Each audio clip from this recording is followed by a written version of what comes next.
ايه نزلت الابلكيشن ولا لسه؟ إيه لا ما نزلتهوش دخل له 5 مليون درهم سيلز. سابوا شغلهم سابوه وراحوا يشتغلوا عند كيتا. بتتسال في الانترفيوز فعلا انا عايزين نشوف السوشيال ميديا بتاعتك. اعمل اعلان على جوجل ولا اعمل اعلان على ميتا ولا اعمل اعلان على التيك توك؟ يا ليت سي مثلا جوجل عشان تبدا فعلا تشوف منه نتائج ممكن تقعد شهر ونص شهرين شغلانه بلابتوب من اي حته في العالم. دلوقتي تقدر تسمع بودكاست استوديو 13 على ابل بودكاست وسبوتيفاي ويوتيوب كل يوم اثنين. بس انت علي صوتك عشان خاطر انا هعلي صوتي صوتك انت وانت هنا هما الاثنين هنا طبعا كل اتنين في ورقه. ايوه عامل ايه؟ والله زي الفل. فين انت عامل صاحبي ايه؟ النضاره جامده صح الله يبارك بالامانه والله. شاكرين قوي قوي قوي مع القميص مع الله الطقم يبارك خلي لك بالك. والله. اتعلم منكم الشغل يا لا اصدقائي. صاحبي اتعلم مني. مفيش نجم وانت موجود يا ريس. يا جماعه الراجل بتاع ماركتنج. صاحبي انت ليه اشتغلت في الماركتنج؟ ليه اشتغلت في الماركتنج؟ حلو. انا طول حياتي بشتغل بزنس ديفلوبر. ماشي حلو. دي صنعتي وشغلانتي. طيب فزي ما بقول لك كده طول عمري راجل بتاع سيلز وبزنس ديفلوبمنت وكده. حلو. ودي شغلانتي اللي بحبها قوي يعني. كان عندي بزنس في التاني في التالت لحد ما جت كورونا. اوكي. ولما جت كورونا كله لوك داون. فكله قفل. فساعتها خدت القرار. ما كنتش اعرف في الاول يعني او ما كنتش تعمقت في الحته دي بس انا كنت عايز اشتغل شغلانه بلابتوب من اي حته في العالم.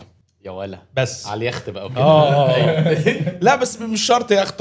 يخت بقى طيب يعني لو جت انا موجود. ماشي.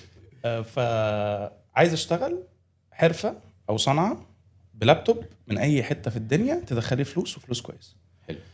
فقعدت عملت ريسيرش كتير قوي وبصيت على شغلانات كتير قوي منهم بقى كان اروح في الحته بتاعت السوفت وير شويه. لا ده جرافيك ديزاين. لا ده في يو اي ويو اكس والى اخره. فكل المجالات دي لقيت ان انت لازم يكون باك جراوند اكاديميك. حلو جدا. طيب ما عدا الحته اللي في الماركتنج بتاعه الميديا باينج. مفيش حد خريج جامعه قسم ميديا باينج. مفيش حاجه اسمها كده. قسم اعلانات ما فيش. ميديا برودكشن ماشي ممكن يبقى دارس اخراج ولا اخره بكل الاقسام بتاعه ككوبي رايتنج وبقى وكونتنت رايتنج وكده. بس الحته بتاعه الاعلانات دي لقيت ان مفيش حد خريج جامعه الميديا باينج. فخلاص انا دي الحرفه او الصنعه اللي لو اتعلمتها هبقى انا والشخص اللي قبلي. يعني اي تخصص هيبقى بينك وبين الشخص من 4 ل 5 سنين جاب. هو اوريدي عداهم خلاص مش اكسبيرينس. لا هو 4-5 سنين كان بيدرس اكاديمي في حته معينه. هيبقى فارق عنك بكتير قوي الا الحته بتاعه الميديا باينج وبتاعه الاعلانات دي بس حته فريش فانت هتبقى في النيش بتاعها بالظبط. ومثلا ليتس سي هي فايراله من 2011 او 2012 فانت الفرق ما فيش حد يقول لك الاكسبيرينس بتاعتي 20 سنه في الشغلانه دي مثلا. بليش 30 سنه في الشغلانه دي. اصلا وانا قدك زمان كنت ما فيش حاجه اسمها كده. فتلاقي ان مثلا ليتس سي دايركتور بينك وبينه 5 سنين اكسبيرينس فور اكزامبل يعني. فهمت قصدك. بس فمن هنا بدات ادوس شويه كتير قوي في الاعلانات. بعد كده طلع تايتل بقى او اكتشفت ان ده تايتل موجود ان انت تبقى اسمك راجل بتاع جراث. ان انت تعرف تاكواير كلاينت وفي نفس الوقت تشتغل الشغلانه دي بايدك. فحبيت القصه دي بقى اللي انت بتبقى موجود مع الشخص وهو لسه داخل لك او البراند وهو لسه داخل لك بيبي. انت اللي بعت البيعه وانت اللي بتعمل لها اكسكيوشن وبتمشي معاه مرحله او ستيج باي ستيج لحد ما توصلوا انتوا الاثنين للكي بي ايز اللي انتوا حاطينها من الاول. بس جامد يا صاحبي والله الاختيار يعني. وجاي خلي بالك من تفكير جامد ان انت بالظبط حطيت دماغك في حاجه واشتغلت عليها ووصلت. ربك كان كريم والله. مشيت كده والله. انا فاكر فتره كورونا دي كلنا دماغنا لفت فيها. وانا دماغي ما سوحتنيش بصراحه في كورونا. يعني انا في كورونا كنت شغال صحك في العادي. انا كنت في كورونا ايام كورونا عشان شغال في الايفنت مانجمنت. فيمكن ايام كورونا كان عندنا تشالنج في الشركه اللي كنت فيها ان احنا ندوس على الزرار. احنا هنشتغل ازاي؟ دوس على الزرار. هم كانوا مسميني بدوس على الزرار. يعني احنا هنعمل ايه؟ الايفنتس بتتلغى. احنا ما عندناش ايفنتس. ما عنديش مصدر دخل تاني في حياتي. هنحول ده ازاي؟ يلا نعمل ويبينارز ونعمل هايبرد ايفنتس ونعمل مش عارف ايه. فده قعدنا بقى نطور ازاي ده هيتعمل. فانا قعدت فتره شغلي من البيت. انا فعلا بدوس على الزرار. يلا احنا هنريكورد. يلا احنا هنستارت. فاهم؟ انا قاعد معايا سبيكرز داخلين ومعايا ناس بتنجيج في الميتنج وفي اودينس موجودين في الويتنج روم. فانت بتعمل الاو ان هم يدخلوا. هي زوم كول عاديه بس معموله في شكل ده ايفنت شكل شيك ومتباعوا ليه سبونسر وبيدرك مرتب جامد. وجبه الاثنين. انا قاعد شغال البيت. انا عايز اقول لك احنا فتره كورونا لبعض الشركات الصبع وجعني. او فتره الشركات اللي طورت الموضوع ده وقت الكورونا من اول 2020 هي دي اكتر شركات مكمله في الماركت لحد النهارده. لان انت اتعرفت بسيجمنت جديد انت دخلته للناس، فانت بقيت واحد من البايونيرز فيه. واحده واحده الناس بدات تعرف كواليتي شغلك، فانت لما رجعت بعد الكورونا والدنيا فتحت انت لقيت عندك حجم ايفنتس بتعملها ما كانش موجود عندك قبل الكورونا. صح. فهي الكورونا بالنسبه لي جت على اندستريز وجت على وما جاتش على اندستريز تانية او طورت من حتت تانية. واللي ما عرفش يكوب مع التطوير ده في الحته اللي كان بيعملها هو اللي خسر دلوقتي. طبعا 100%. فاهم قصدي؟ 100%. انت شايف دلوقتي تمام اغلب الناس لما بتيجي يقول لك انا عايز اعمل اعلان او ان انا يعني اسوق للشركه بتاعتي، فاعمل اعلان على جوجل ولا اعمل اعلان على ميتا ولا اعمل اعلان على التيك توك ولا اعمل اعلان فين؟ لان كل واحد بقى مش عارف يبتدي منين. فانت بتشوف ايه الافضل ان انا ابتدي؟ يعني انا مثلا لو واحد لسه ببتدي تمام اعمل اعلانات، فهل ده هيكون مفيد ليا؟ وايه المنصه اللي انا اقدر ابتدي منها؟ اوكي طيب بص، هو السؤال ده بيكون نسبي عشان بيختلف من بيزنس لبيزنس. يعني بيختلف من عمر البيزنس ده قد ايه، حجم البادجتس اللي صرفها قبل كده، والاودينس بتاعه موجود فين. تمام طيب. وبرضه هو يستحمل بادجت قد ايه. هم دول الاربعه فاكتورز الاساسيين. بس تعال نقول اللي انت بيزنس صغير لسه بتبدا، ايه الاحسن بلاتفورم يشتغل معاك كويس كسوشيال ميديا؟ في الاول انت ما بتبقاش عارف انت الاودينس بتاعك موجود فين، انت لسه جديد. فعندنا مثل كده دايما بنقوله في الشغلانه، يعني ابوها التجربه، لازم تجرب. طيب فمن هنا لو انت معاك بادجت دي اكس، ليتس سي مثلا البادجت دي ايا كان 1000 درهم مثلا فور اكزامبل، عادي جدا اللي انت في اسبوع تتست 3 بلاتفورمز واللي تطلع فيهم قماش تشتغل عليهم. طيب ايه الفرق بين جوجل ادز وبين السوشيال نتوركس التانية؟ جوجل ادز ليه مميزات خطيره جدا وليه عيب صغير. طيب ايه المميزات الخطيره؟ ان البلاتفورم بتاع جوجل بكل الشانلز طبعا بتاعتها، سواء سيرش سواء في الماب سواء في اليوتيوب سواء الجي دي ان وهكذا، قويه جدا. ليه؟ عشان هي بلاتفورم مبنيه على حاجه اسمها الانتنت بيز او النيه. هو الشخص بيدور عليك دلوقتي حالا، يعني هو خلاص مقرر واخد قرار وداخل ياخد الفاينل ديسيشن ان هو بقى يشوفك انت كشركه موجود على الارض فعلا ولا لا، تراستد ولا لا، بيكمبير بينك وبين الكومبيتيتور، بيشوف سعرك ولا لا وهكذا. فده جوجل هو عميل وجاي لك دلوقتي وبيدور. حلو. وممكن اساسا كلاينت العميل ده يكون خلاص داخل يشتري من الكومبيتيتور وانت تظهر له بجوجل ادز اسمك جنب اسم الكومبيتيتور، فيقرر ان هو يشتري منك انت، ما يشتريش من الكومبيتيتور. ليتس سي عشان سعرك احسن، عشان حاطط شيبنج فري، عشان عندك ريفيوز اكتر، وات ايفر. فدي قوه جوجل، ان هي بلاتفورم مبنيه على الانتنت او ان هي يعني. بس مشكله جوجل في حاجه صغيره، هي مش مشكله، هي بس عايزه يبقى شخص ماتيور في البيزنس شويه. ليه؟ اول حاجه جوجل مش من مدرسه البادجتس الصغيره، فعايز بادجت كبيره نسبيا عن البادجت بتاعت البلاتفورم. ده رقم واحد. رقم اتنين، جوجل كرامته ما بتبانش بدري، فعايز تانفست فيه شويه. يا ليت سي مثلا جوجل عشان تبدا فعلا تشوف منه نتائج ممكن تقعد شهر ونص شهرين، عشان هو كم حد عنده النيه دلوقتي. بالظبط. مش بس كده، هي بلاتفورم الالجوريزم بتاعها مبني ان هي تقعد تتعلم شويه عشان تديك احسن نتائج او توصلك للبوكيت اوف اودينس اللي انت عايزه. ففعلا عشان تحس ان جوجل بدا يجيب معاك ريزلتس كويسه مش اقل من 3 شهور. على العكس بقى ان متى الناحيه الثانيه، مثلا انت النهارده ممكن تعمل اد هتشوف الريزلتس بتاعته النهارده اخر اليوم. النهارده الساعه 12 بالليل عملت مثلا ليتس سي كونفرجن كامبين، ممكن اصحى الصبح الاقي 4 اوردرات عادي. جوجل لا، عايز مدرسه النفس الطويل شويه. بس الكامبينز بتاعت السوشيال نتوركس دي بتكولابس اسرع بكتير. كامبينز مش ستيبل، يعني ممكن كامبين تقعد معاك اسبوعين شغاله كويس، 3 اسابيع، شهر، شهرين. جوجل ادز والله العظيم انا شخصيا في كامبينز مثلا جوجل ادز لبعض الكلاينتس شغاله معايا بقى لها 3 سنين ما بيحصلش فيها اي حاجه. وجوجل بيوبتمايز، طبعا في شويه اوبتمايزيشن، بس نفس الكامبين انا ما لعبتش سوري او ما كريتش كامبينز ثانيه، بنعمل شويه اوبتمايزيشنز بسيطه والكامبين كده كده شغاله وبتجيب ريزلتس. اخر حاجه انت الاودينس بتاعك موجود فين. النهارده لو انا ببيع ليتس سي لجين زي، فانا بالنسبه لي لو هحط، احنا قلنا ان هو التجربه واتفقنا على كده، بس هحط التجارب دي ليستنج، يعني مين بريوريتي رقم واحد، هحط مثلا ليتس سي تيك توك فور اكزامبل. ليه؟ جين زي النهارده، وجين زي ده ما بقاش عيل صغير يعني، بقت النهارده عنده 25 سنه، بقى الريفرنس بتاعه بقى بيروح يدور على تيك توك، مش زينا احنا بتوع التسعينات تلاقيه بيدور على جوجل الاول. انت اي حاجه، اي شركه، اي توبيك عايز تدور عليه تروح تشوف على جوجل. جرب كده تقعد جنب حد جين زي وهو بيجرب يقول لك افتح تيك توك اشوف. صح. فبقى ده الريفرنس بتاعه. فلو انت عايز تبيع له هتروح لجوجل، هو مش موجود في جوجل. انا بتكلم على السيرش طبعا، بس طبعا لو بيتفرج على اليوتيوب هروح له بشورت فورماتس وبامبر اد وسكيبل ادز وبلا بلا بلا وهكذا. فيبدا منين؟ انا بقول انا بعمل ليستنج كده لكل البلاتفورمز اللي انا عايزها، باخد البادجت دي اقسمها عليهم مثلا ليتس سي بالتساوي، اللي بيطلع فيهم قماش ببتدي اللي انا اوبتمايز فيه واهتم بيه اكتر وحاجات شبه كده.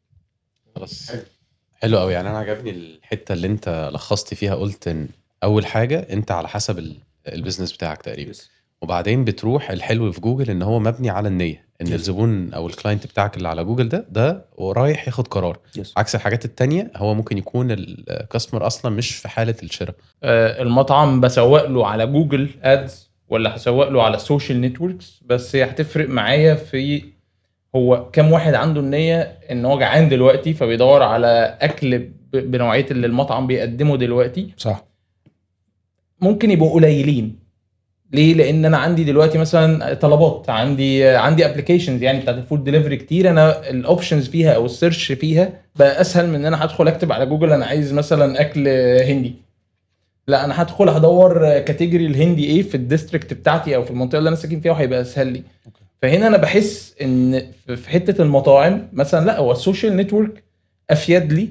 ليه؟ لان انا هبقى بقول له احنا في المطعم الفلاني، فهو لما هيبقى جعان هيبقى الاسم معلق معاه، هيدخل يشوفه على اي ديليفري اب او هيوصل لي. بحس ان جوجل مهم للشركات اللي عندها ويب سايت او الشركات بتاعت الاي كوميرس اللي بيبيع منتج انا بقدر اشوفه، بحطه في الكارت، بقيمه، بقرا الريفيوز عنه. فده صح كلامي ولا؟ طيب بص، انا كنت لسه انا عملت القصه دي فيديو من كام شهر كده. انا في مطعم احنا دخلنا له بفضل ربنا سبحانه وتعالى، دخلنا له 5 مليون درهم سيلز من كامبينز جوجل ادز. ده في قد ايه؟ فقد ايه دي؟ في سنه ونص تقريبا. تمام. الريفينيو من الكامبين بس، مش من التوتال ريفينيو بتاع المطعم. صح. المطعم ده مطعم باسكت 300 تقريبا. صح. يس. ال 5 مليون دول احنا حسبناهم ازاي وجم ازاي وايه نوع الكامبين وهكذا. طيب جوجل زي ما اتكلمنا كده، او تعالوا نخش ديبلي، هو ايه الانواع الكامبينز اللي جوه جوجل. ماشي. وانت من انواع الكامبينز تعرف بقى تشوف احنا هنقيف اي كامبين من دي على اي تايب اوف كلاينتس او تايب اوف بزنس او تايب اوف اودينس وات ايفر. طيب جوجل هي بلاتفورم ليها كذا نتورك. اول حاجه فيهم الجوجل سيرش. تمام. ان انت يكون عندك ويب سايت، فلما شخص يتايب الكيورد كلمه ريليتد بيك او بالاندستري بتاعتك او بسيرفيس من السيرفيسز اللي انت بتبيعها او الكومبيتيتور بتاعك، انت تطلع في السيرش اللي موجود. ماشي. طيب فدي كده السيرش. تاني حاجه انت عندك الكامبينز اللي بتتعمل جوه جوجل مابس، ودي خطيره جدا وبمنتهى القوه. ليه بقى؟ انت دي بيبقى عندك ليها كذا اوبجكتيف. انت ممكن تربط الاوبجكتيف من الكامبين ده بتاع الستور فيزيت بتاعت جوجل، ممكن تربطها ان الاوبجكتيف يعني من ورا الكامبين ان هو يكون كولز، ممكن يكون فيزيتس، ممكن يكون يخش الويب سايت، ممكن يكون يحجز يبوك ريزرفيشن عندك او هكذا. فريجاردلس الاوبجكتيف دي كامبين موجوده، ممكن بيها تتارجت اسامي الايتمز اللي عندك موجوده، ممكن تتارجت بيها اسامي الكومبيتيتورز بتوعك. يعني انت عارف مثلا المطعم في وشك شغال نار مثلا، وناس كتير جدا هو رايح الديستنيشن دي، فبيفتح على جوجل مابس فكتب مطعم اكس واي زي، لو لقى اي بي سي فوقيه وهو زهقان من المطعم ده هيقرر ان هو يجي لك، ممكن يقول لك ايه، اي ويل جيف ات ا تراي، يعني تعال نجرب ايه المشكله، ما زهقتوش يا جدعان من المطعم ده، ما في مطعم تاني في وشه مثلا. دي تاكتيك من ضمن التاكتكس يعني. على مش عارف انا ينفع اشير الكلام ده ولا لا، بس انا في مطعم شاورما مشهور جدا في الشارقه، كان عندي مطعم تاني بتاع شاورما برضو بس كان لسه فاتح جديد، وعملت له يعني كومبيتيتور كامبين قويه جدا فيها كل الكيوردز اللي الكومبيتيتور بتاع مطعم الشاورما الكبير ده بيستخدمه. انا عايز اقول لك ان هو ما قاليش غير بعديها بشويه ان هو كان بيجي له اوردر، قال له السلام عليكم معايا مطعم اكس، يقول له اتفضل يا فندم. انا مراتي جديده خلاص انا جعان بقى، هيجرب يلاقي ان هو طعمه احسن وسعره احسن وكواليتي واقرب وفيز الدليفري اقل وبتاع، فخلاص. انا عايز اقول لك ان صاحب المطعم الكبير ده بتاع الشاورما كلمهم وقال لهم يا جماعه اللي انتوا بتعملوه ده مش هينفع وبتاع مش عارف ايه، حرام. فدي مثلا ايه الناس ما تعملش كده طبعا، بس انا بقول دي مثلا عملت كده. بس انا بعمل كده. بس اي حد عايز استشارات، لو انت إحنا في بتبيع الخدمة. منتج المنافس بتاعك، هات لي بس المنافس وتعالى. انا في الخدمه. فدي مثلا تكتيك من ضمن التكتيكس. النوع ده من الكامبينز بقى عظيم جدا في موضوع مابس ده بالذات. في الاول لو انت بزنس جديد، جوجل بيفتح لك الاوبجيكتيف اسمه جيت دايركشن، يعني هو بيقول لك كم شخص داس على الزرار بتاع المابس، وصل ولا ما وصلش ما اعرفش. بعد 3 أو 4 شهور جوجل من كتر ما هو بيتعلم وبياخد سيجنالز من الانتراكشن بتاع الناس بالظبط حوالين الدايمتر اللي انت موجود فيه، بيبدا يفتح لك اوبجيكتيف جديد اسمه الستور فيزيت. ستور فيزيت يعني شخص داس على جيت دايركشن وساق وصل لحد عندك، وجوجل عمل يعني بيديتكت ان هو وصل عندك في الفرع، فيبتدي يعد لك ان ده زياره. فهنا انت عندك فعلا مترك لحاجه اوف لاين انت عاملها اونلاين، تقول لك انت بتجي لك فيزيتس قد ايه. السوشيال ميديا ما تقدرش تقول لك كده، تقول لك عمل لك لايك كومنت بعت لك مسج حجز على الويب سايت بتاع مش عارف ايه، لكن ده يجي لك كده لا. دي اول حاجه. تاني حاجه انت ممكن كمان تعمل ريزرفيشن. ليتس سي المطعم اللي انا بقول عليه ده كان مطعم سوشي، فهو حاجه فانسي جدا وبتاع، فالناس ممكن تريزيرف الكلام ده من على الويب سايت، من على جوجل مابس. يخش على جوجل مابس يكتب اسم المطعم، وبعد كده يخش يبوك التيبل بتاعته ويدفع كمان ثرو جوجل. فالنهارده الكامبين دي اصبحت مصدر دخل رئيسي للراجل ده، عشان الناس بتبوك الريزرفيشنز بتاعتها ثرو جوجل. فدي كده ايه نوع واحد من انواع الكامبينز بتاع جوجل. نيجي ناحيه تانية الكامبينز بتاعت يوتيوب. في انواع اليوتيوب مثلا الفيديوز اللي بتطلع ما بين مثلا البامبر اد اللي بيطلع ده اللي هو ايه طلبات عامله اوفر 50% نازل الابلكيشن دلوقتي بس سبق ومشي، في كول تو اكشن الويب سايت وهكذا. وفي واحد تاني اللي انت ينفع تدوس فيه سكاب اعلان بتتفرج عليه بعد 5 ثواني او 6 ثواني يدوس سكاب، وبعد كده في نون سكيبل بقى اللي انت ما ينفعش تعمل له سكيب اصلا وهكذا. فانت ممكن توصل للاودينس بتاعك. احنا ساعات بنعمل فانل بالفيديوز. طيب قوه القصه دي في ايه بقى؟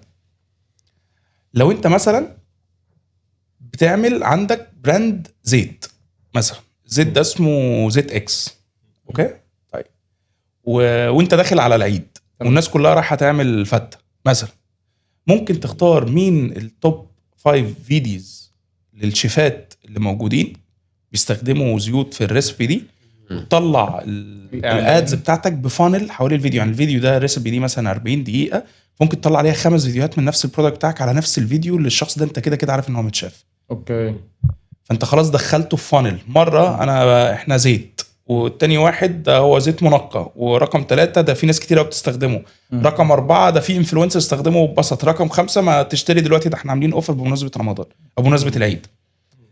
فانت ممكن تعمل فانل للراجل مثلا انت بالظبط انت بتبيع مثلا ليتس سي الكترونيك برودكت، وفي شخص بيعمل ريفيو للالكترونيك برودكت ده اللي انت بتبيعه، تخش على الفيديو بتاعه وتعمل له فانل بالفيديوز على نفس الفيديو بتاع يوتيوب. اوكي. ثالث نوع الديماند جن ده، وده قوي جدا. هتلاقي كده وانت اول ما تفتح يوتيوب لما تيجي تسيرش على حاجه هتلاقي اول ريزلت بتظهر لك هي اد. أيوه. الاد ده مش فيديو، الاد ده بانر بشكل فيديو وجنبه شويه كلام كده، لما تدوس عليه يوديك ويب سايت بالظبط.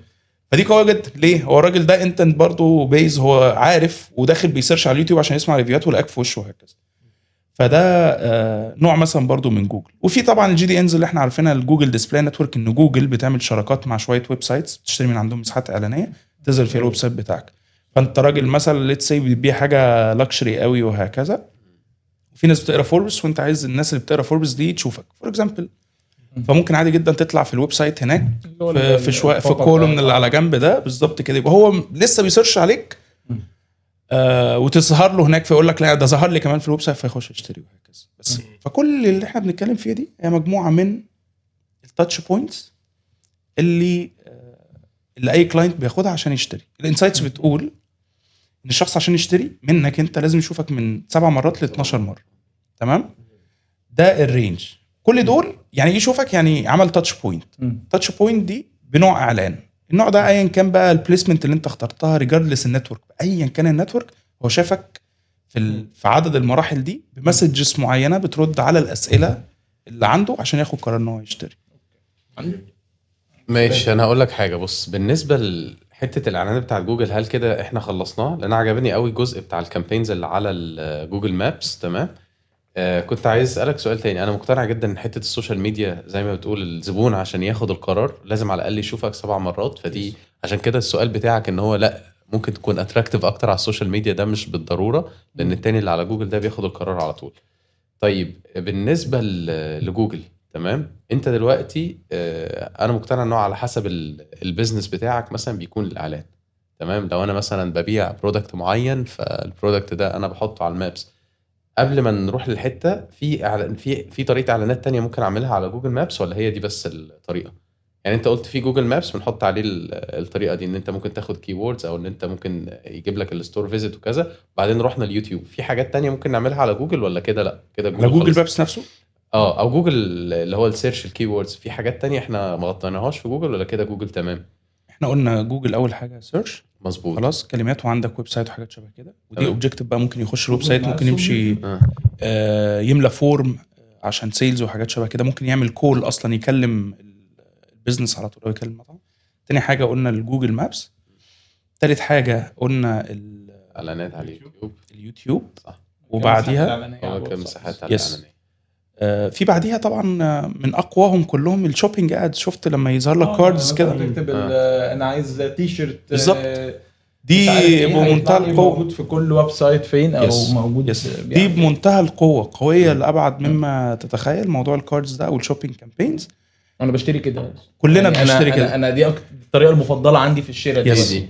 ان انا هدخل على جوجل مثلا، هكتب انا عايز تي شيرت برشلونه سنه 98، اوكي، وتستنى هيطلع لي، لا انا هيطلع لي في جوجل الكاردز دي كل كده shopping. الكاردز، التيشيرت ده موجود فين في كل الستورز، أيوة. في امازون، في Yes. اكتر حد طبعا بيطلع لك امازون، اكتر حد بيبقى صح. مكرر امازون. بعد كده تيمو مؤخرا بقى صح، بيكرر بيطلع كتير جد. قوي Yes. لو في الحاجات المضروبه. Yes. فانت بتلاقي اختيارات، تفتح صح. أيوة. الاول، تلاقي بعد كده نزل لك في اي باي أيوة. دخل لك. بالظبط. فانا اصلا باخد قرارات الشراء دلوقتي في الحاجات اللي انا عايزها كده. من كده بالظبط. طيب انا افتكرت السؤال، معلش. دلوقتي انت بتقول ان احنا لو هنعمل اعلان على جوجل هيطلع في الاول ان هو ادفرتايزد اد. تمام. انا عن نفسي كشخص برضه، احنا 4 ممكن نشوف احنا ال4 بنحس بايه. انا بحس لما بقى اول ما بلاقي الاعلان سبونسر بفكس له. يعني انا عشان أنا يعني خدت شويه، اتعلمت شويه في جوجل وفي الشغل، فكان بيشرح لك ان انت لما بتحمل اعلان تطلع من اول 3. فانا عارف ان اول 3 دول مثلا لو جنبهم اد او سبونسر انا بطنشهم، لان ببقى عارف ان ده صارف، ممكن يكون حاطط مارجن اعلى، فما بروحلوش. بروح للاورجانيك اللي تحتيه، اشوف عدد الريفيوهات بتاعته ايه، بيرد بعد قد ايه، الناس بتقول ايه، نمبر اوف ريفيوز، الريتنج بتاعه، وهكذا. هل انت واجهتك المشكله دي مع حد من الزباين بتوعك قبل كده؟ بس انت عشان جوه الاندستري آه. فمركز قوي كده. ايوه، لكن لو اودينس عادي جدا ممكن ياخد باله، ممكن ما ياخدش باله، وممكن ياخد باله وهو فعلا بيدور على حاجه ودخل لقى فعلا مش انت مش بس صارف، لا عندك سعر كويس. ما برضو الكلاينت مش عبيط، ما احنا برضو احنا كلاينتس عند براندز بالظبط. فانت هتدفع فلوس في حاجه، فلازم تدور احسن كواليتي بافضل سعر. فلو دخلت عليك وانت صارف وبتطلع لي في كل حته، ودخلت انت سعرك غالي وانا مش افوردبل بالنسبه لي دلوقتي، كده مش هشتري منك. انت عندك مثلا ويب سايت شبه، يعني مش عايز اقول اسماء، بس من الفاشن ويب سايتس، يعني في اسمين مشهورين جدا وبيبيعوا لبراندز تانية. انت ممكن تي شيرت عنده يبقى ب 250 وعلى الويب سايت بتاع الشركه نفسها منزلين نفس التي شيرت بس حاطين عليه برومو كود ب 150. انت وشطارتك في ان انت تدور وتفيريفاي ان نفس التي شيرت موجود. صح. بس هو لو الزبون العادي اللي هو الاغلبيه يعني، واللي بيستسهل، فهيدخل على الابلكيشن ده بالنسبه له كيوزر انترفيس او يوزر اكسبيرينس اسهل له، فهيشتري ابو 250 بدل ما هيدور. صح. هو اللي فاهم قوي او هو عايز يلاقي الصفقه، صح، هو اللي ولو انت بيديج الحاجات كلها. صح. ولو انت البراند بتاعك مش بتاع صفقات وانت بتدور على الناس اللي بتحب تريح دماغها، فخليك دايما في الحته دي جدا. بالظبط. انا راجل مش بتاع ديسكاونت ولا بتاع برومو كودز، ودايما محافظ على اسعاري وهكذا. وفي ناس بتحب تعيش الاكسبيرينس دي. وهو ككاستمر ما يحبش ان في حاجه تبقى عليها ديسكاونت بالظبط، او يلاقي حد تاني لابسها مثلا من السيركل بتاعته، لا هو عايز يميز نفسه ان انا الحاجه اللي لابسها مش كتير لابسينها او كده يعني. ايه اهم حاجه في الاعلان عشان انا اكريت حمله اعلانيه؟ تمام. ايه اهم حاجه؟ يعني مثلا الناس تقول لك والله انا ممكن يعني اهم حاجه الكونتنت بتاع الاعلان، الفيديو او الفكره بتاعه الاعلان او كده. فانت شايف هل ده مهم ولا انا عادي ممكن اعمل اي حاجه كوبي من اي حد تاني واحط فلوس ويلا بينا؟ ماشي، حلو قوي بقى السؤال ده، جامد جدا. خطير جدا. ليه بقى؟ هو بيضرب اعلانات زمان هو بيسال لنفسه ده مش ماشي، هو عايز يعرف هو ماشي صح ولا ماشي غلط. طيب تعالوا كده نشوف اصلا البلاتفورم بتشتغل ازاي، عشان هي فعلا لعبه السنه ونص اللي فاتوا almost ما كملتش سنتين، سنه ونص تقريبا، اللعبه كلها اتغيرت في الاندستري دي. ليه بقى؟ زمان، مش زمان ده مش من كتير يعني، من 2010 2011 وكده، كنا بنتارجت الناس، او احنا كادفرتايزرز يعني، او الشخص اللي بيعمل اعلان ده بيتارجت الناس ازاي؟ من الجروبس والكوميونيتيز اللي عاملين لها لايك وفولو على الفيسبوك والانستجرام. حلو. فكنا دي طريقه التارجت بتاعتنا، فعايز كذا روح دور عليه في جروب كذا ويكون عامل لايك للبيج الفلانيه وهكذا. بعد كده الموضوع اتطور شويه، 5 سنين مثلا او 6 سنين اللي فاتوا، بقى الموضوع ماشي بالانترست والبيهيفير. فانت عندك انترست مثلا في براند 1 و2 و3 و4 و5، او البيهيفير بتاعك ثرو السوشيال ميديا، انت راجل انجيج شوبر وفريكوينت ترافلر وبتعمل اونلاين شوبينج ولا. فكنا بنجيب شويه كلمات بالانترست والبيهيفير وهكذا، وانتارجت وكانت بتجيب وزي الفل وبقى عظيمه. طيب دلوقتي اللعبه شويه اتغيرت. ليه بقى؟ دلوقتي البلاتفورم او الالجوريزم نفسه بقى شاطر كفايه وذكي كفايه ان هو يقدر يسيجمنت الاشخاص ويحطهم بتوبكس معينه، يعني يحطه جوه كلاستر يعني من الاخر. ماشي. فلو انت مهتم ليتس سي مثلا بالساعات، وبتحب مثلا تشوف ساعات لاكجري وحاجات شبه كده، وانت عارف وانا رحت كتبت لك كلمات تانية عشان اجيبك بيها، كده كده الالجوريزم مش هيتعرف عليك. فاهمني؟ مش زي زمان يعني. مثلا زمان كنا بنعمل هي على فكره لسه شغاله بس بيتش بكود. زمان يعني كان عندنا بعض التاكتكس، مثلا لو ببيع عربيه غاليه مش هروح مثلا هكتب اسم العربيه الغاليه في الانترست، انا ممكن اروح اقول ان العربيه دي مثلا عايز الناس اللي بتهتم برياضه الجولف فور اكزامبل. فاي راجل مهتم بالجولف اكيد مش حد هيبقى عادي او في سوشيال ستاندرد معين عشان يعرف يافورد لعبه زي دي بالظبط. فكنا ساعات بنجيبه كده ان هو دي اهتمامات تانية ليه، واكيد كده كده هيبقى عنده انترست في العربيه دي وهكذا. اللعبه دلوقتي بقى اتغيرت. ليه؟ الالجوريزم دلوقتي بقى بيحلل الفيديو اللي انت بتطلعه، بيحلل التكست اللي بيظهر في الفيديو والكلام اللي بيتقال جوه الفيديو، بيحلل الصور وحركاتها كمان ويجمع بيانات عنها ويحطها في كلاستر. فانت كل كلمه بتقولها في الفيديو وكل صوره بتتصور جوه، الالجوريزم بيبقى عارفها وبيحطها جوه كلاستر عشان لما اعمل كامبين اروح لك. فلو انت الفيديو بتاعك مش رايح للسيجمنت دي بالتحديد، اعلاناتك مش تبقى احسن حاجه. من اول بقى مش بس كابشن بقى، الهاشتاج كده كده مات، بس الكابشن بقى مهم جدا، الكلام اللي بيتقال جوه الفيديو مهم جدا، والصوره كمان مهمه جدا. يعني لو انا عامل فيديو رايح بيتكلم بلهجه شعبي، اوكي، ده هيروح للسيجمنت بتاعه. صح. انت كنت عامل كامبين مع حد هو شويه في السيكتور الشعبي، هو انفلونسر في السيكتور الشعبي شويه، عشان براند عربي او مكان بيبيع عربيات مستعمله، فانت عايز تروح للسيجمنت اللي بيشتري العربيات المستعمله في الامارات. فانت جبت حد واصل للسيجمنت اللي بيروح يشتري نوعيه العربيات دي في الامارات 100%. فهو ده الالجوريزم حل الفيديو ده من غير ما انت تعمل مجهود تقول له روح للفلان الفلاني. لا، هو شكل تصوير الفيديو او المحتوى او طريقه الكلام في الفيديو هي اللي راحت لوحدها للفئه دي. صح. طيب سؤالي بقى في حاجه هنا، هو عرف منين ان انا من السيجمنت ده؟ من نوعيه الريلز اللي بتفرج عليها كل يوم او من نوعيه اللايكس؟ ما هي دي ان انا هقول لك عليها بقى النقطه الثانيه. فاول حاجه الكلام اللي بيتقال جوه الفيديو، تاني حاجه الكابشنز اللي بيتكتب، والصوره اللي بتتعمل. الثلاثه دول. ايه عيوب الفيديوهات اللي فيها هوكات عارف انت البتاع اللي هو الهوكات اللي بتطلع جديد يقول لك حط الهوك ده هيطلع لك فيوز كتير قوي بتاع مش عارف ايه. المشكله في الانواع ده من الفيديوز ان هو بيجيب لك ماس. فلو انت بتبيع حاجه الماس، يعني مثلا انت بتبيع بنطلون رخيص بيتقعد بيه في البيت مثلا سويت بانس او كده، فالاودينس بتاعك ماس، اعمل الحركات دي في الفيديوهات بتاعك هتجيب معاك جدا تمام.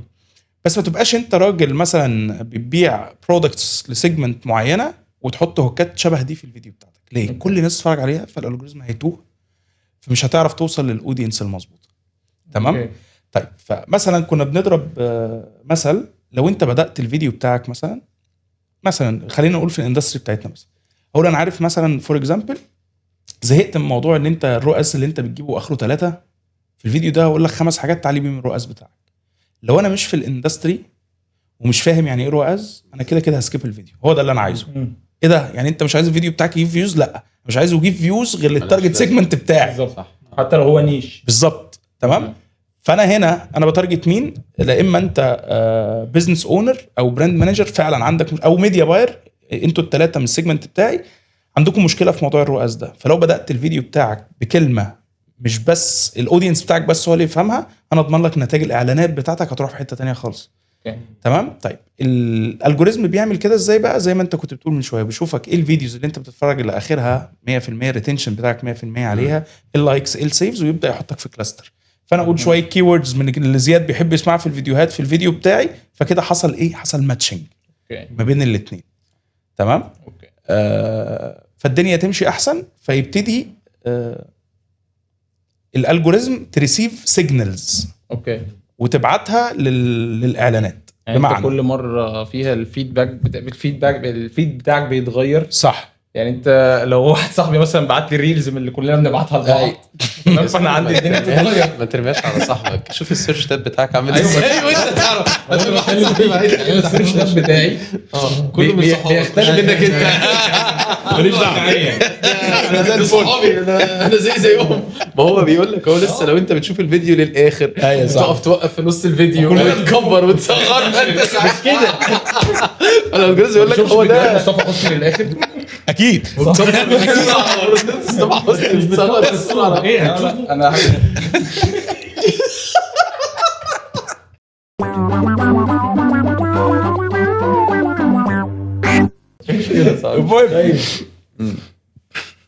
كمل يا بس فانت زي انت الالجوريزم بيحطك في كلاسترز، وانا بعمل فيديو تماتش الكلاسترز دي فيها الكي ووردز اللي انا عايز اروح بيها للكلاستر بتاعي ده. فنرجع لسؤال سباعي، ايه الفيديو بتاعك لازم تتعب فيه شويه في موضوع السكريبتنج. مش شرط تكون الكواليتي بتاعت الصوره حلوه على قد ما الصوت يبقى حلو، ودي معادله مهمه جدا. اقول لك على حاجه، الفتره الاخيره دي ظهر لنا دايركشن جديد في الادز بقى اسمه اجلي ادز. فعلا في انسايت بتقول الاعلانات المتصوره بطريقه مش بروفيشنال بتفايرل اكتر وبتبقى متصدقه اكتر، خصوصا التستمونيالز او اراء العملاء او اليو جي سي كونتنت او كده. طول ما الفيديو باين ان هو طبيعي وما فيهوش ترتيب وما فيهوش هاي برودكشن وكده، الناس بتحس ان هو مش حاجه فيك، يعني اقرب ليهم وهكذا.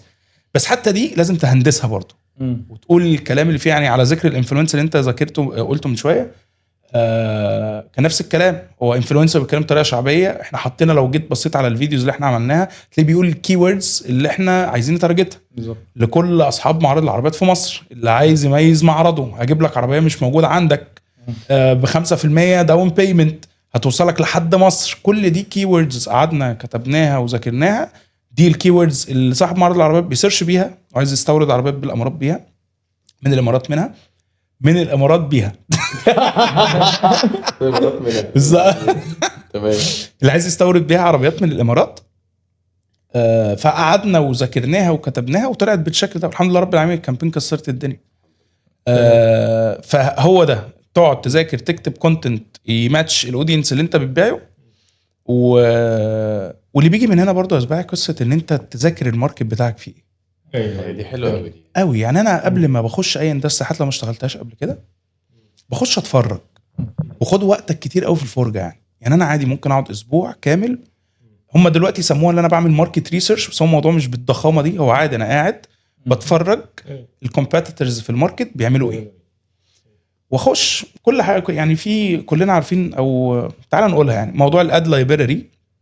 انت لو كتبت ميتا ادز لايبراري على السيرش هيطلع لك كده تاب بتاعت فيسبوك فيها البلد اللي انت عايز تارجت فيها وفيها الكيورد اللي انت عايز تجربه. لما تكتب الكيورد دي وتحدد مثلا ليتس سي الامارات، مصر، ايا كان، بتحطها بيظهر لك كل الناس اللي عامله اعلانات مكتوب فيها الكلمه دي في الكابشن.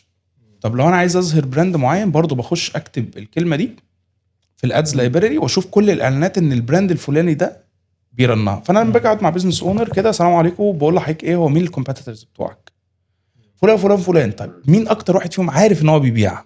فلان ده يقول لك ما شاء الله اللهم بارك ده مولع الدنيا، تمام، بيبيع ما شاء الله وبتاع، حلو قوي. اخد فلان اللي هو بيقول عليه ده واقعد اذاكره 3 4 5 ايام، بشوف هو بذاكر البيج بتاعته، الفريكوينسي اللي بينزل بيها الفيديوهات بتاعته، مين اكتر فيديو، ايه الفيديوهات اللي مشغل عليها اعلانات بقاله 5 شهور. مفيش حد بيخسر طالما ده الفيديو ده بقاله 5 شهور شغال، يبقى الفيديو ده بيجيب قماش. اوكي. فاروح يا باشا اخد نفس الكونسبت ده، اروح مكابيره عادي جدا، اعمل حاجه بنفس الدايركشن ده. دي اول حاجه. تاني حاجه بفضل اسحل نفسي بقى على انستجرام وعلى تيك توك بايدي انا، اسيرش بالكيوردز واسيرش بالكومبيتيتور مره 2 3 4 5 يروح تظهر لي فيديوهات ريليتد بالاندستري، افضل اتفرج عليها كلها واعمل لها لايك وكومنت وشير عشان تظهر لي اللي بعديها. في ظرف 3 ايام هتلاقي الاعلانات في الاندستري دي اللي في الامارات كلها طلعت لك. اوكي. فخد الاعلان وحلله وبتاع مش عارف ايه، 3 4 ايام مذاكره بيوفروا عليها كميه فلوس وكميه تجارب فظيعه. لا خلاص يا عم انا قعدت 3 4 ايام ممكن اوفر لي في القصه دي 10000 درهم ممكن يروحوا في الاعلانات اصلا. فمن هنا انا عرفت ان دي بوادر كده ان الانجلز دي بتجيب كده، اجرب الانجلز دي وهي بتجيب، اكون ببكب نفسي بحاجات اوت اوف ذا بوكس انا لمزاج انا او تجارب انا يعني اعملها وهكذا. فالقصه ما بقتش برضو فكره ان انا بعمل بوست اسبوعي او ان انا بظهر وخلاص بحط اي بوست اسبوعي. لا، هي بقت هو انا مهندس الموضوع ازاي 100%. ممكن ابقى عامل فيديو واحد بس برافو عليك قاعد اللي انت عليه شهرين. انا بحب الكلمه دي ان انت تهندسها، عشان هي فعلا يعني احنا بيقابلنا مشاكل كتيره جدا يا جدعان دلوقتي في الماركت. حلو ان انت تبقى مجتهد وحلو ان انت تخش يوتيوب كبزنس اونر وهكذا، بس انت عمرك في حياتك ما تعرف تعمل شغل تيم فيه 8 او 10 اشخاص كل واحد بيقضي 8 ساعات من يومه كل يوم بقاله سنين في الحته دي، بس عمرك ما تعرف تعملها زيه. فلازم الموضوع ده يتهندس. يعني ايه يتهندس؟ يعني يكون في تيم موجود بينهم هارموني معينه، كل واحد جامد في حته معينه، يكملوا بعض فتطلع لك حاجه جامده فتوفر عليك فلوس كتير قوي. ليه بقى؟ ما انت يعني انا دايما بقول حتى لاي بزنس اونر مشاكلنا ايه في الحته بتاعتنا دي يا شباب، ان انت ممكن نعمل ديكور ب 200 300 الف ونهاير ستاف ندفع له 200 300 الف، ممكن البيزنس موديل يكون متكلف بس عشان يحصل له لانشنج 1,000,000 درهم فور اكزامبل، وبعد كده تيجي تسال البيزنس اونر هو احنا هنحط كام بادجت ماركتنج، يقول لك هنفتح بس كده وربنا يسهل. طب وبعدين يقول لك بس يعني ممكن نبدا يا عم خد بادجت اهو 3000 درهم وابدا بيهم خد 10000 درهم ابدا بيهم اعلانات. طب انت مكلف البيزنس بتاعك 1,000,000 درهم، ازاي عايز تحط 10000 درهم اعلانات كل شهر؟ ليه بقى؟ انا واحد من مدرسيني زمان قال لي ان التسويق هو الدم اللي بيجري في جسم الشركه. حلو قوي 100%. وانا دي كلمه والله رنت في وداني، وفعلا عمرك ما هتلاقي بيزنس مفايرل في العالم مش بيصرف ماركتنج بادجت ضخمه وجباره. طب معلش ممكن سؤال؟ النسبه انت قلت يعني ما ينفعش يبقى حاطط بادجت عاليه قوي ومستخسر في الماركتنج، هل في رقم معين انت بتحسبه من الايرادات ولا بتحسبه من التكلفه بتاعه المشروع؟ حلو. انا دايما بحسبها بالعكس. اوكي. يعني ايه العكس؟ انت عايز تجيب كام زبون؟ 1000 زبون مثلا. حلو. 1000 زبون انت عايز تجيبهم في قد ايه؟ في 3 شهور. ماشي. الاوردر فاليو بتاعتك قد ايه؟ 100 درهم. 100 درهم. تكلفه المنتج بتاعك قد ايه؟ 40 درهم. بتكسب 60 درهم. مظبوط. حلو. طيب الحسبه اللي انت قلتها دي معنى كده ان انت قلت 40 درهم صح؟ مظبوط. التكلفه بتاعتي يعني انا بكسب 60 درهم صح. حلو. طيب بناخد تيستنج بادجت من حضرتك، تمام، وبنرن شويه اعلانات. بالاعلانات دي بنوصل لمعادله كده اسمها الكاك او الكاستمر اكوزيشن كوست، او سعر اللي انا بجيب بيه عميل جديد يخش عندي يشتري مني البرودكت ده. السعر ده انا بحطه في حسبه. لو انت براند اي كوميرس مثلا فور اكزامبل، ما بتبقاش بس تكلفه الاعلانات هي الاوفر هيد على الكوست بتاعتك. انت عندك كانسليشن ريت، وعندك حاجات بترجع، يعني واحد ما استلمش الاوردر وواحد استلم الاوردر ورجعه، فانت خسرت فلوس شحن هنا وهنا، وخسرت فلوس الاعلانات. فكل الكلام ده بيتحسب بشيت، منه بطلع الكاك ده. الكاك ده هو الفلوس اللي انت تدفعها عشان تاكواير كلاينت جديد، وتبقى حتى على الاقل مينيمم تكون بريك ايفن، يعني ما بتخسرش. يعني بدفع 10000 درهم بيرجعوا لي 10000 درهم. هنا انا ببدا نحط بيس كده قويه، وبشتغل انا وانت على البرفورمانس ان احنا نعلي النسبه دي مع بعض. بس تتسي تعال نقول حاجه زي اللي انت قلتها 100 درهم 40، وتعال نقول عندك اوبريشن كوست بال 30، فانت بتكسب 30. حاجه اقول لك حلو قوي، يبقى انا عندي الكاك بتاعتنا بقت 30 درهم، فانت لو عايز تجيب 1000 كلاينت ادفع 30000 درهم، هجيب لك 30000 كلاينت. هدفع، قول لي تاني معلش. هدفع انت عايز 1000 كلاينت، وتكلفه الكلاينت بقت عندنا 30 درهم دلوقتي. 30 درهم فلو عايز اجيب 1000 كلاينت هدفع 30000 درهم اعلانات. أوكي. هجيب ال 1000 كلاينت. تمام. بس هنا النسبه دي بتختلف عشان نبقى قلنا المعلومه كامله بقى. لو انت عايز تجيب ال 1000 كلاينت في شهر تكلفته ممكن تبقى 30، لو انت عايز تجيب ال 1000 كلاينت في اليوم تكلفته تبقى 35، ساعات توصل معاك ل 40. يعني بتختلف على حسب الانترفال اللي انت حاططها في الوقت. يس 100%. وبتحسب برضو تحسب على حسب السيزون والبيدنج اللي انت فيه. فانت مثلا ما تجيش مثلا تبيع في بلاك فرايداي فور اكزامبل يعني، والناس كلها عماله بتصرف ملايين في الاعلانات، وانت داخل بال 3000 درهم بتوعك. السلام عليكم. زعفران 17000. طيب بس حلو. كل دي حسبه. ودايما برضو بقول لما بيجي يقعد معايا بزنس اونر بقول له بص انا مش جاي ابيع لك، وزي ما انت بتجربني انا بجربك،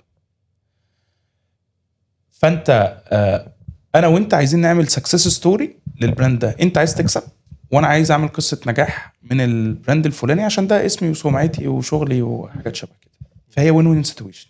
فمفيش حاجه اسمها بتاع الماركتنج ده عصايه سحريه. لا يا معلم، انا هقعد انا وانت هنقعد كتير ونقعد نذاكر انا وانت. انا وانت.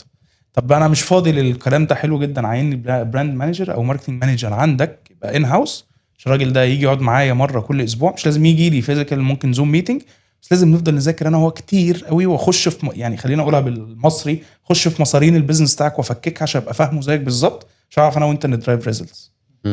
مهمه جدا برضو. يعني من اكتر الناس اللي بنشتغل معاهم وبتنجح جدا معانا راجل فليكسبل وفاهم ومذاكر وعارف هو عايز ايه. وسايب لك المساحه. في ناس بتيجي تقول لك ايه، بص يا باشا خد ال 3000 ولا 5000 دول ايوه وجيب لي بقى. ايوه هات لي بقى هات لي منهم كتير. طب احنا عايزين اي حاجه. لا يا باشا انا اديتك الفلوس ماليش دعوه. بص هسيبك واروح لواحد تاني. ايوه في ناس بتعمل كده. صح. اللي شبه كده ممكن فعلا يكون هو ما خدش الاكسبيرينس دي قبل كده، فببدا انا وهو بقى نذاكر الموضوع من الاول. بيحتاج توجيه يعني.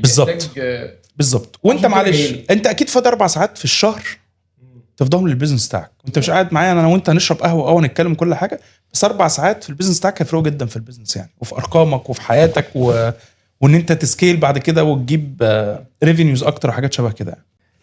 طب انت دلوقتي شايف ايه اكتر حمله او الحمله اللي من وجهة نظرك ممكن تكون عملت بوم في اخر 6 شهور مثلا؟ من كل واحد مثلا ممكن يقول ايه الحاجه اللي شايفها من وجهة نظره. انا مفيش حاجه في بالي دلوقتي يعني، خليني ابتدي كده. انا هقول لك، حد فيكم شاف الحمله بتاعت كيتا كيتا اللي معموله دي؟ مكسره الدنيا. كيتا كده ده فود ابلكيشن اب. ده بيطلع لي في كل حته. يا ابويا والله ده يعني اقول لك والله لدرجه يعني مثلا بفتح اي ابلكيشن تلاقيه على طول. ايه نزلت الابلكيشن ولا لسه؟ لا ما نزلتهوش. انا لسه منزله امبارح. ايوه عاملين خصومات رهيبه. انا اعتقد ان الخصومات اللي هم عاملينها دي هم عاملينها كجزء من الماركتنج بتاعهم. خلاص انا بدل ما هصرف ماركتنج هروح اعمل ادز مثلا بارقام، لا انا هدي الارقام دي خصومات للناس اللي هو تيمو ستايل. هو عامل تيمو ستايل. ما هو ده الكاك اللي احنا اتكلمنا فيه من شويه. هو حاسبه بالظبط. هي شركه صيني، هي شركه تبع لشركه كبيره صيني شبه كده ديليفرو طلبات.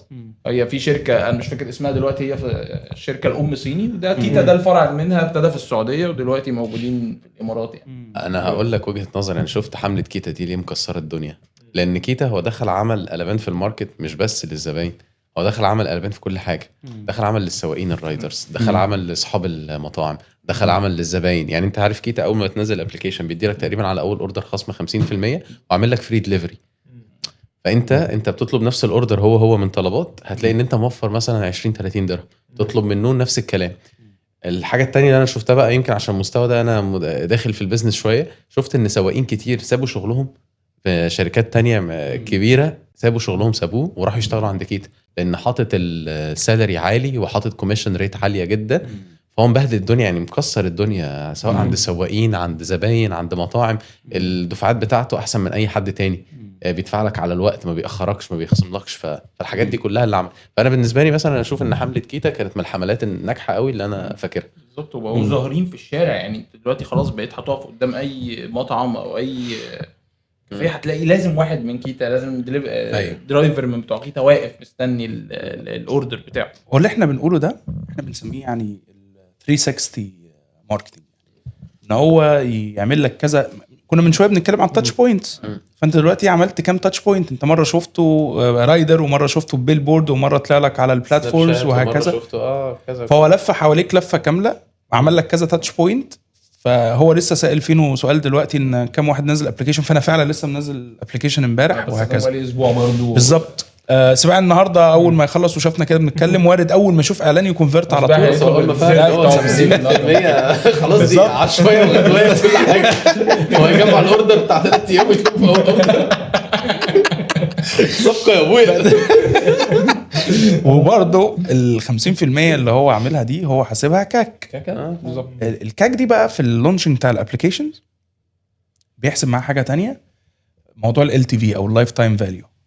ان هو بيحسب الكاك دي مثلا ليتس هو ممكن يكون خسر 100 درهم، بلاش خسر، هو انفست 100 درهم في الشخص عشان يعمل له اكوزيشن وجابك. انت مش هتشتري منه مره واحده بس، ده مينيمم في الشهر ممكن تطلبه 3 مرات، فانت اشتريت منه 36 مره في السنه الاولى، غير الثانيه غير الثالثه. فعلى حسب هو عامل حسبته ازاي او الفوركاستنج بتاعه ماشي ازاي. بس بدراسه ال LTV هتلاقي ان هو كل مره دفع عليك تقريبا درهمين او 3 درهم، بياخدهم منك تاني بعد كده البورشن اللي اسمه سيرفيس فيه ده. فاهم؟ هو اوريدي واخد 30% من الكلاينت او من المطعم او ما شابه، تقريبا دي النسبه يعني. وهتلاقي كاتب لك ان هو واخد كمان 3 4 او 6 درهم. بياخد 3 درهم سيرفيس فيه. يس سيرفيس فيه وهكذا. فكده كده مبكر بنفسه كده بالحسبه يعني. بالظبط. انا عندي سؤال هنا. هو مثلا دلوقتي هو ابتدى الكامبين عامل خصومات كتيره جدا. يعني انا اعتقد كل اللي بيستخدموا الابلكيشن دلوقتي في الشهر ده هم بيستخدموا الخصومات بتاعته. طيب هو دلوقتي عمل لي اكوزيشن، بس عمل لي اكوزيشن انا شايفه او انت صلح لي برضو، شايفه مؤقت. انا بعد ما الخصومات دي تخلص وبعد ما الكامبين دي تخلص وهو خلاني يوزر على الابلكيشن وخلاني رقم، هو انا بعد كده ليه ما ارجعش للابلكيشنز المنافسه؟ اوكي. مع ان في ابلكيشنز منافسه عامله باي ليتر. لو انا في اخر الشهر وعندي عزومه هعمل باي ليتر وهدفعهم الشهر الجاي. صح. وعامل باماونت حلو جدا، يعني مديك 1000 درهم. يعني عندي ابلكيشن مديني 1000 درهم باي ليتر بيها. وفي ابلكيشنز تانية بيطلع لك اوفرز مثلا فريكوينتلي، مش بس في ديوريشن معين. فهو ايه اللي هيخليه محافظ عليا؟ فاليو بروبوزيشن. زي ما انت قلت كده، انت ظهرت 2 سيناريوز دلوقتي. في فاليو بروبوزيشن بتاع واحد ان هو اداك ال 1000 درهم، في واحد تاني ان هو بيعمل عروض فريكوينتلي، فهو رقم 3. لو ما عملش فاليو بروبوزيشن وبقى زي الناس هيموت كده. هو عامل فاليو بروبوزيشن اعتقد بقى هي دي ان هو ملتزم بديوريشن معينه في التوصيل. لو ما وصلش فيها اوكي هيديك 10 درهم. هم كلهم بص، هو بيتهيألي زي ما ايهاب قال ان هو دايما الماركتنج دي الدم اللي بيجري في عروقك. تمام. فهو دي الكامبين بتاعته مثلا ليتس سي اول 3 شهور. هو دلوقتي التارجت بتاعه ان هو يخليك تنزل الابلكيشن. اكيد بعد كده هيبقى الكامبين او الاستراتيجي بتاعته مش ان هو يفضل في الحته دي، لا هتلاقيه شغال. فانا بيتهيألي ان هو لازم يكوب اب او يكيب اب مع الناس اللي في الماركت عشان يقدر يكمل. فهو دي بس حاجه مؤقته، ده الكامبين بتاعته دلوقتي. انت هو جابك دلوقتي كده، هيخليك ازاي معاه؟ هو اكيد دخلت عنده جوه بقى يعمل فيه كل اللي عايزه، بقيت الكاستمر بتاعه معاك. انا بتكلم انا كلامك صح 100% يعني صح. لو انا مكان الماركتير، لا هي شغله وعنده تشالنج يعني. طبعا وهو كشركه عندهم تشالنج طبعا.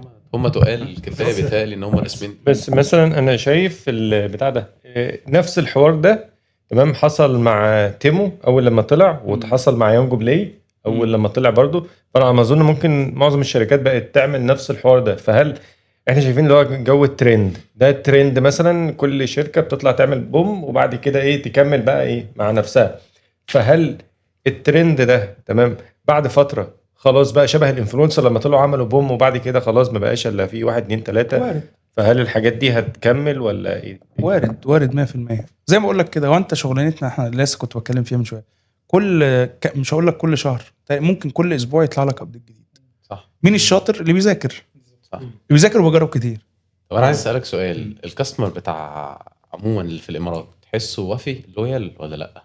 اي كاستمر فيهم بقى، بص عشان الموضوع في الامارات هنا مرعب. ايوه هو ده بقى اللي انا بحسه، ان احنا ما فيش لويالتي، الزبون ماشي على طول ورا الفايده بتاعته. صح. في مثلا فايده النهارده على كيتا انا مع كيتا، في النهارده فايده على سمايلز، انا اسف ان انا بسمي حاجات بس هيبقى ورا سمايلز، بكره على نون هروح على نون. فهل انت بتحس ان طبيعه الزبون في الامارات لويال ولا لا من وجهه نظرك؟ ماشي، انا حاسس طبعا في لويالتي، بس لبعض البراندات اللي بتقدم لك اكسبيرينس، فانت بتروح عشان الاكسبيرينس، مش عشان السعر، مش عشان الاوفر، مش عشان حاجه. انت بتروح براند فلاني عشان اكسبيرينس عجباك، وانت بتدفع فلوس مقابل الاكسبيرينس اللي انت بتعيشها. تمام.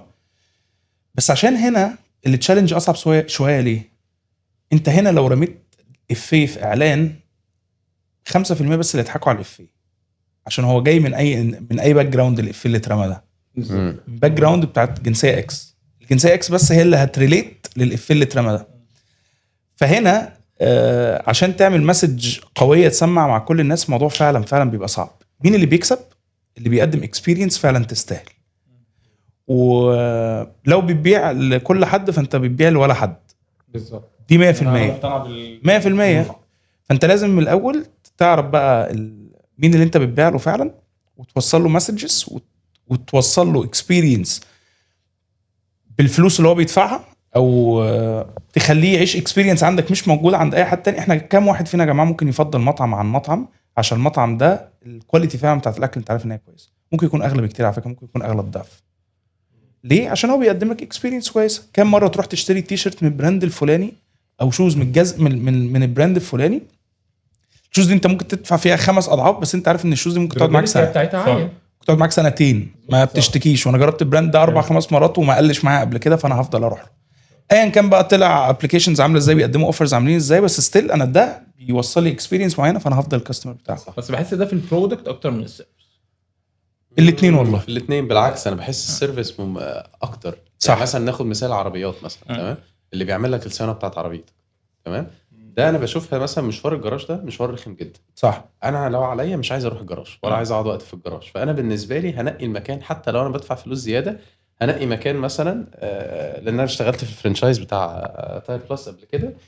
اختار مكان انا هروح اقعد فيه هيبقى فيه تكييف، هيبقى فيه واي فاي، هيبقى فيه كوفي ببلاش، على ان انا اروح اقف في مكان في منطقه صناعيه انا عارف ان في المكان ده انا هدفع زياده، انا مش هدفع بس زياده. انا شاري صح بالظبط. بس انا شاري لنفسي صح. الراحه. انا صح. مثلا لو انت باعت اختك باعت مراتك مش عارف ايه، مش هتبعتها منطقه صناعيه، تبعتها حته هناك وانت عارف الفاليو اللي انت بتدفع قصادها. صح. بس فدي لا، حتى في السيرفيس مثلا نون مثلا كتطبيق مثلا، انا ليه بستخدم نون؟ بستخدم نون لان هو عامل ايموشنال بوند ما بيني وما بينه. صح. نون على الاقل بشتري منه مرتين في اليوم، هو ساحلني شويه جروسري تجي لك في ربع ساعه. صح. شويه اكل، عامل لك اوفر الساعه ستوري 3 بالليل. صح. بالظبط. عامل لك سوبر مول، ده اللي هو عايز انت عندك مشوار طالع عايز تجيب هديه، ساعه هتجي لك الهديه. فهي الحته دي اللي هو قالها صح جدا، ان هو انت طول ما في ايموشنال بوند ما بينك وما بين البراند، انت كل كده واحد هي صح. الفاليو بروبوزيشن هو كل واحد مدي صح. نفسه الحته بتاعته. صح. انا ممكن ابقى بستخدم الاربعه، بس انا هستخدم اللي مديني الباي ليتر انا في اخر الشهر كده ومفلس. أيوة. وعندي حاجه ضروري. صح. وهستخدم نون الساعه 3 الفجر وانا قاعد عايز حد يوصل لي حاجه، انا عارف ان هو اسرع حد هيوصل لي دلوقتي. صح. وهستخدم اكس وهستخدم واي بيست بقى كل حاجه. انا عايز اكل ما يتاخرش، عايز ديسكاونت النهارده. فهي كل واحد مديني اكسبيرينس، انا هفضل استخدم الاربعه، والاربعه هيفضلوا بيكمبيت بقى مع بعض كده في الماركت، مين اللي اروح له اكتر، مع ان انا بستخدم الاربعه. بخصوص انهم حد شاف الحمله الاعلانيه بتاعتهم بتوع اللي بيبيعوا ايس كريم في دبي مول، طعم البسله، طعم البترول، طعم معجون ما السنان. دي طلعت لك انت بطلع. لا بس والله بس انت تخيل والبتاع دي. انا لما سالت، لا والله لما سالت في الشغل لقيت الناس بتقول لي ده بيعملوها كل سنه. فاللي هو ايه ده يعني انتوا بتعملوها كل سنه؟ لا موضوع، لا حاجه اللي هي غريبه. انا بالنسبه لي عامل بسله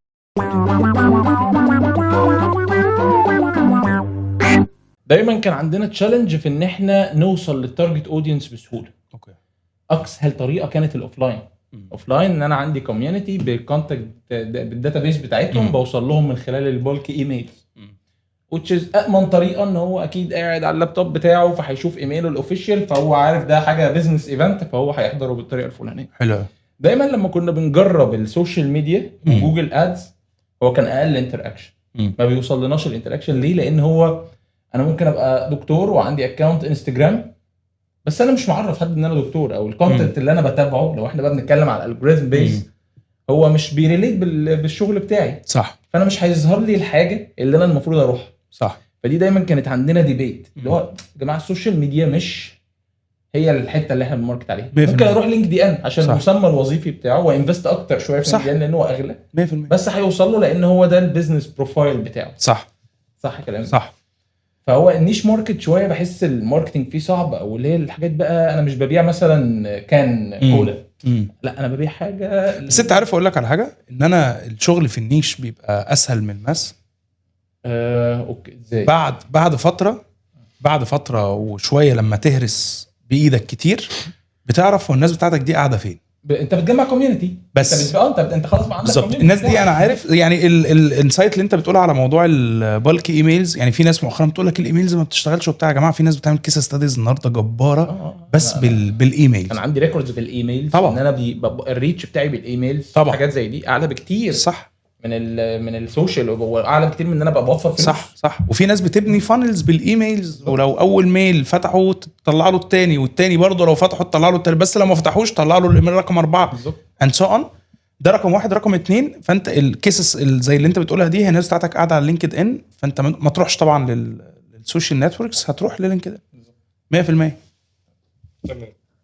طيب احنا دلوقتي هنسيبنا بقى من الشركات واللي بيحصل في الشركات وهنروح لحته البيرسونال براندنج بقى. ازاي انا اقدر اعمل بيرسونال براندنج لنفسي عشان خاطر لما اجي مثلا اقدم على شغل يقول لك والله ورينا السوشيال ميديا بلاتفورم بتاعتك.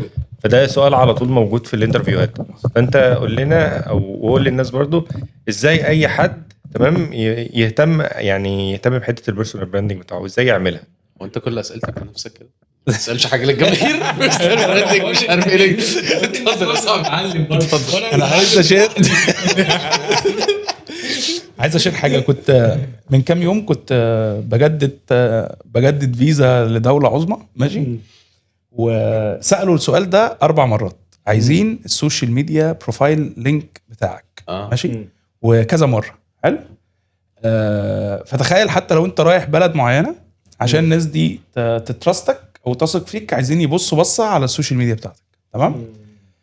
فدي اول حاجه. تاني حاجه بتتسال في الانترفيوز فعلا انا عايزين نشوف السوشيال ميديا بتاعتك وهكذا، وعايزين نشوف انت بتعيش ازاي وبتقول ايه وهكذا. ده رقم 2. انا هنا بقول الفيتشرز بتاعت البيرسونال براندنج اللي انت هتكسبهم لما تعمله. تالت حاجه اللي بيتشاف اكتر بيشتغل اكتر، مش الاشطر هو اللي بيشتغل اكتر. للاسف دلوقتي بقت كده. يعني للاسف مؤخرا هتلاقي في ناس بابل هو ظاهر كتير قوي قوي قوي قوي، بس تيجي تناقشه وتيجي تقعد معاه وتيجي يشتغل لك موضوع هتلاقيه في حته بعيده قوي والله. تمام. طيب انت بقى مش حرام عليك تبقى انت راجل جامد في شغلانتك وهكذا وما بتعملش بيرسونال براندنج؟ فهو دلوقتي الموضوع بقى مانداتري، يعني لازم كده اللي حواليك يبقوا عارفين انت بتعمل ايه. طيب ايه احسن ابروتش للبيرسونال براندنج؟ لازم تتخصص في حاجه. بمعنى كلنا دلوقتي عندنا يعني ممكن تكون انت مداركك او السكوب بتاعك بتتكلم في حاجات كتير قوي. ممكن تكون بتتكلم في الكوره وبتروح الجيم الصبح وبتشتغل في الادفيرتايزنج وبالليل بترسم وهكذا. ما ينفعش تعمل بيرسونال براندنج لل4 فيتشرز دول مع بعض. لا، انت تختار حاجه واحده بس، حاجه واحده كده. ليه؟ عشان يتقال سباعي ماركتنج بس خلصنا. فاهم؟ فمثلا ليتس سي يعني مثلا بتاع اعلانات مثلا، فانا لازم افضل اريليت اسمي اللي يتحط جنبه ده بتاع اعلانات. ليه بقى؟ عشان لما يتقال في قاعده كده اعلانات يقول لك كلم حسين، كلم علي. فاهم؟ فدي اول حاجه. سوري، رقم 4 اللي انت تفوكس على حاجه معينه وانت تتكلم عليها. طيب لو عايز تعمل بيرسونال براندنج، شتان ما بين شخص طالع بيشو اوف ان انا جامد في القصه الفلانيه وشخص فعلا بيعلم الناس حاجات تنفعهم.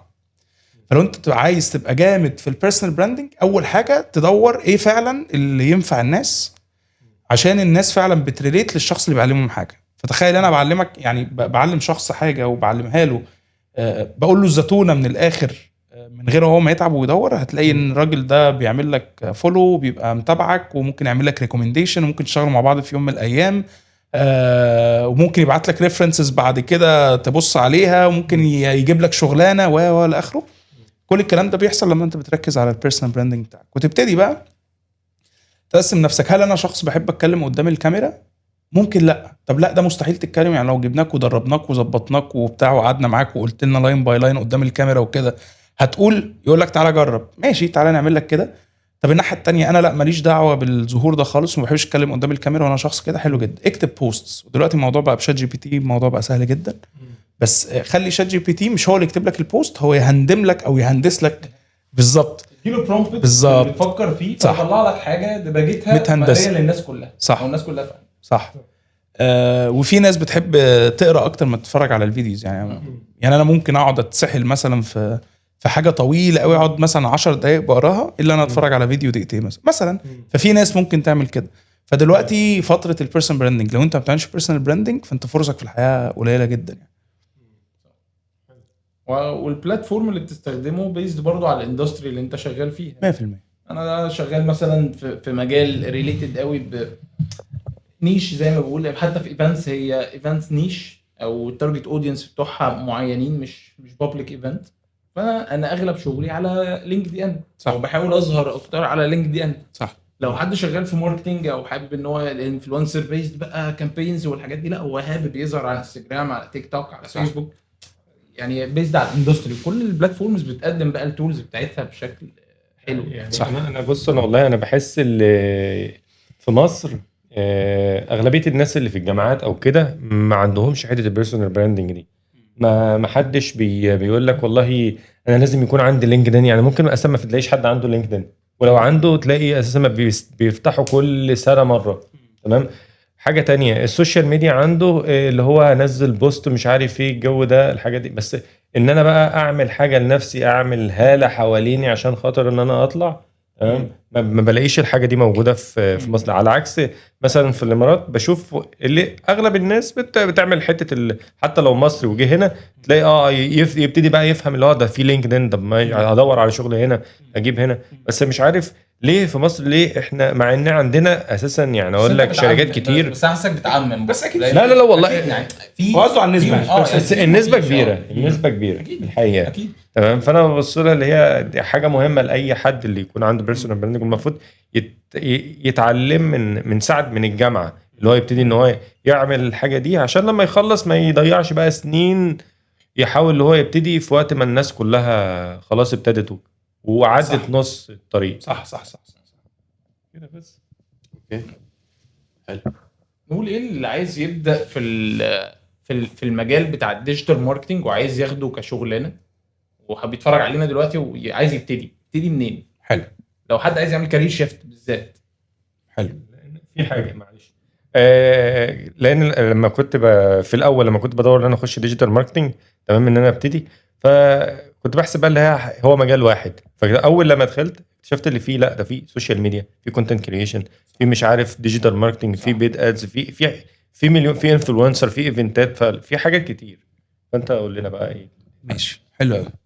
انا شايف ان اي شخص، كلنا تهنا التوهه دي واحنا بنخش مجال جديد وهكذا، بتتحسب على حسب انت شخص فراك ولا عايز الناحيه من الاخر.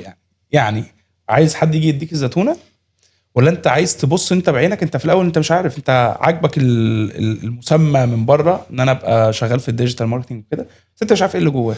عندك حلين: لا تشوف رول موديل وكوتش انا عايز ابقى شبه الراجل ده، فتعرف اسم شغلانته وتروح تدور على اسامي كورسز، او هو يابروتشك ويقول لك روح اتفرج على 1 2 3 4 5 ويكون متابع معاك وهكذا.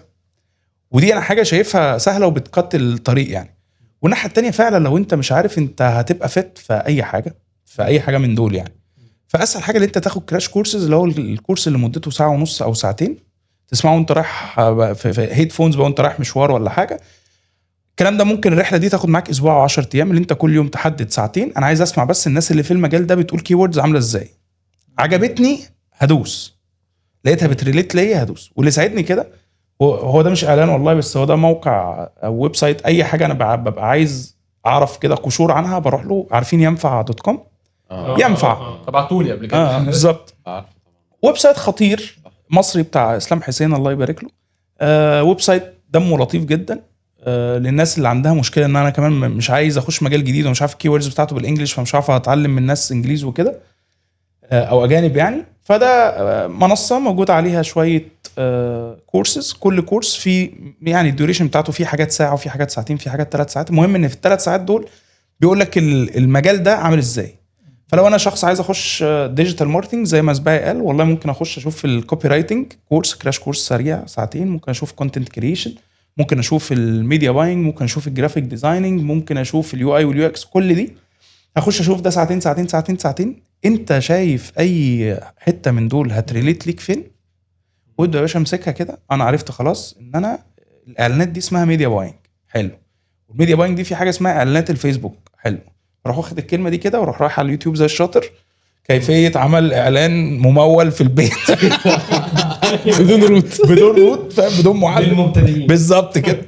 تخش فيديو هيجيب فيديو، سؤال هيجيب سؤال، وهكذا تفضل تديب ديب ديب ديب. بص، دايما انا بقول ان العلم ده ربنا سبحانه وتعالى بيفتح بيه على البني ادمين يعني. فهتلاقي طول ما انت بتجتهد فرص الفتح من عند ربنا سبحانه وتعالى، هتلاقي الطريق ده بيمهد وبيتيسر، وربنا سبحانه وتعالى بيفتح لك ابواب تانية. اللي انت تلاقي حاجات يعني سؤال لسه انت بتساله دلوقتي تلاقي في فيديو جه في طريقك، او تخش الفيسبوك كده تلاقي شخص عامل لك لينك معين او بيحل لك السؤال اللي كان بيجي في دماغك، فتخش ان انت تتعلمها وهكذا. فالموضوع في الاول بيبقى عايز مصابره، واللي انت شويه يعني ما تزهقش في الاول. ولو انت بتغير جلدك كله، يعني انا راجل مهندس مثلا، يوم ما جيت اشتغل في القصه دي انا ماليش دعوه بالقصه دي خالص. فلو انت من الاول بس ما هديتش على نفسك كده وما خدتش الموضوع قفش وقعدت لك كل يوم ساعه ونص ساعتين تتعلم حاجه جديده وهكذا، هتلاقي نفسك بعد. انا شايف ان اي سكيل النهارده في 2025 اي حد عايز يتعلم اي سكيل، اقسم بالله انا شايف ان 6 شهور كافيين قوي يخلي شخص يمستر حاجه سكيل، مش اكتر من كده خالص. ليه؟ زمان الناس كانت بتسحل في عدد الريسورسز ومش عارف يجيبها منين وبتاع مش عارف ايه وحاجات شبه. بالنهارده في 6 شهور اي سكيل لو انت زيرو في 6 شهور بالظبط تكون ماستر في السكيل دي. كاكسكيوشن طبعا مش اكسبيرينس، بس كاكسكيوشن تبقى بتعرف تدوس على الزرار كلها، عارف اسامي الزراير وبتعرف تدوس عليها كلها، بس فده مده كافيه يعني. تمام. عندي اخر سؤال، انت كراجل بتاع ميديا باينج لما بتيجي تمسك كامبين، مين الليدر؟ الكونتنت كرييتور، ولا الراجل بتاع الداتا اناليست، ولا الراجل اللي هيعمل الميديا باينج، ولا الراجل اللي هيشوف؟ يعني مين اللي بيدور القصه؟ مين اللي بيدور الكامبين؟ ماشي. انا عشان بنحاز لشغلانتنا يعني، فانا شايف ان الدايركشن او الاوبجكتيفز تيجي من الميديا باينج تيم الاول. ودي حاجه احنا اخترعناها في اخر 2 ايجنسيز اشتغلنا معاهم. كنا بنعمل الموضوع ده، ان اقول يا جماعه الشباب بتوع الكونتنت والشباب بتوع الكرييتيف، ما تيجي تقعدوا معانا الاول كميديا باينج نقول لكم ايه الاوبجكتيفز، عشان ما تروحوش مثلا اروح اعمل كوبي اكلفها 6 صفار وفي الاخر مش بتميت الاوبجكتيف بتاعي. يعني انا راجل عايز بامبر اد 6 ثواني وانت مش عامل حسابك في الكوبي، رحت دفعت 6 صفار، او مصور لي مثلا الاعلان هوريزونتال واحنا عايزينه فيرتيكال. حاجات زي كده على فكره بتحصل كوارث. فلازم تيجي الاول للميديا باينج تيم ده بعد ما يأودت الاكونت وهكذا، نقول لك والله انا عايز اوبجكتيف 1 2 3 4. فانا والله عايز حاجات هستخدمها للاويرنس، وعايز حاجه اخلي الناس تديزاير بيها ويتعرفوا عليا اكتر ويظهر فيتشرز وهكذا، وعايز حاجات الناس تخش معايا دلوقتي حالا تاخد كول تو اكشن وهكذا. فانا شايف ان الصح فعلا، مش عشان انا متحيز للناس في شغلانتنا وكده، بس انا شايف ان تيجي من عندنا الاول عشان الناس دي تعرف تبلد على اللي انت بتقوله يعني. تمام. الله ان شاء الله، ويكون كده عندنا 4 مايكات يكون الدنيا فما نقعدش رايحين جايين بالمايك. طب انت عارف تروح وترجع، احنا عمالين بالميل، احنا بتاعنا مش متحرك، انت بتاعك متحرك، ده ابجريد ده. لا والله شكرا ايهاب، بجد استفدنا حاجات كتير يا جماعه، وهتلاقوا الرابط بتاع الصفحه الرسميه بتاعه ايهاب في صندوق الوصف تحت. تمام، لو حد عايز اي حاجه في الديجيتال ماركتنج ممكن يروح يكلمه. تمام، وان شاء الله يعني شكرا ليك والله. الله يكرمكم، نشوفكم على خير ان شاء الله. السلام عليكم. باي باي. كان معنا ومعكم محمود السباعي.